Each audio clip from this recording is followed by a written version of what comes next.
December 7, 1941. A date which will live in infamy. United States of America was suddenly and deliberately attacked by naval and air forces of the Empire of Japan. The United States was at peace with that nation. The attack yesterday on the Hawaiian Islands has caused severe damage to American naval and military forces. I regret to tell you that very many American lives have been lost. As Commander-in-Chief of the Army and Navy, I have directed that all measures be taken for our defense. But always will our whole nation remember the character of the onslaught against us. Hostilities exist. There is no blinking at the fact that our people, our territory, and our interests are in great danger. U.S. President Franklin D. Roosevelt declared war on the day after the Pearl Harbor attack. December 8, 1941, the United States declared war on Japan. Following the attack on Pearl Harbor, Japan launched a series of military campaigns to expand its territory in the Indo-Pacific region. They captured territories such as Guam, Wake Island, the Philippines, Hong Kong, and parts of Malaysia, Indonesia, and Burma that is now called Myanmar. But even the US fought multiple battles against Japan and won almost all of them. Like the Battle of Midway, Island Hopping Campaign, Guadalcanal Campaign. From August 1942 to February 1943, the US conducted a major campaign to capture the island of Guadalcanal in the Solomon Islands. This campaign was a significant Allied victory and marked the first major offensive against Japanese-held territory. Over the next couple of years, intense battles were in the Pacific fought between US and Japan in places like Tarawa, Saipan, Iwo Jima, and Okinawa. These battles were characterized by heavy casualties and fierce resistance from the Japanese. The US conducted an extensive strategic bombing campaign against Japan, targeting their industrial centers, infrastructure, and military installations.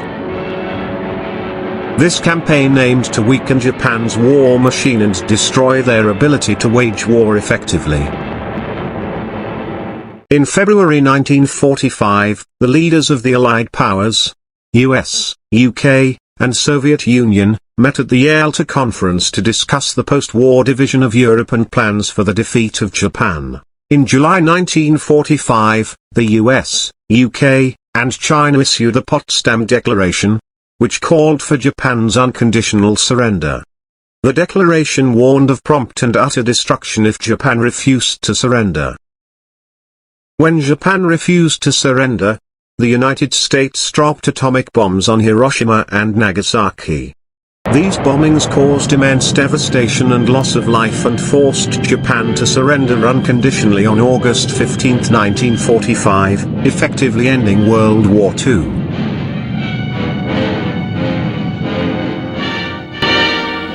Three days later, the only other atomic weapon then in existence fell on Nagasaki, a nation that only a few years earlier had embarked upon a war to expand its empire, had reaped a bitter reward. Hiroshima and Nagasaki lay in ashes. A major portion of Japanese industry had been destroyed by the firebomb raids of our B-29s. Her mighty Navy and Air Force had been decimated, and the Imperial Army was a skeleton of its former self.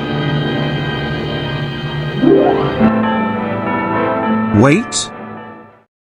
But why US didn't nuke Tokyo instead of Nagasaki or Hiroshima?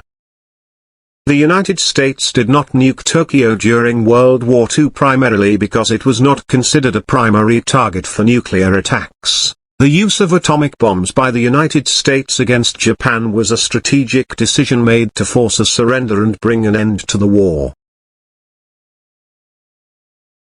In 1945, the United States developed and successfully tested atomic bombs as part of the Manhattan Project.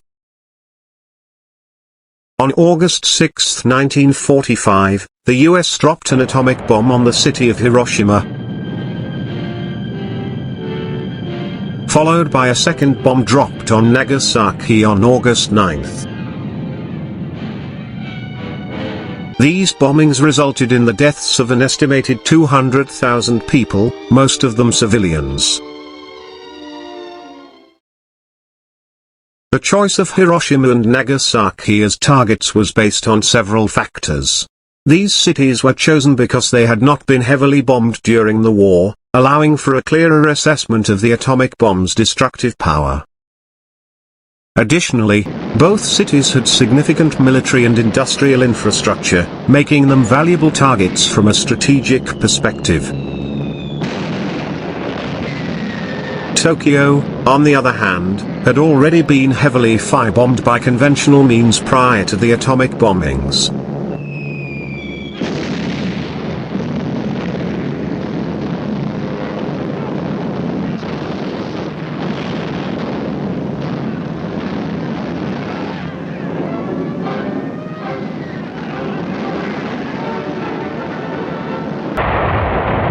The firebombing campaign, which began in March 1945, caused massive destruction and loss of life in Tokyo and other Japanese cities. It is estimated that the firebombing raids on Tokyo alone resulted in the deaths of over 100,000 people. The fire gained momentum, burning city blocks at a time, consuming everything in its path that would burn, and it seemed to reach its peak of destruction at night. The enemy pinned down with our fire while we brought up troops to prepare for a boat crossing of the Pacific. Soon we were pouring across the river, getting established on the south side and moving toward the closest wall of the walled city. By the time the atomic bombs were ready for use, Japan's major cities had already suffered significant damage from conventional bombing raids, and the country's industrial capacity was severely weakened. Moreover, the US had a limited number of atomic bombs available at the time, and the decision to use them was not taken lightly.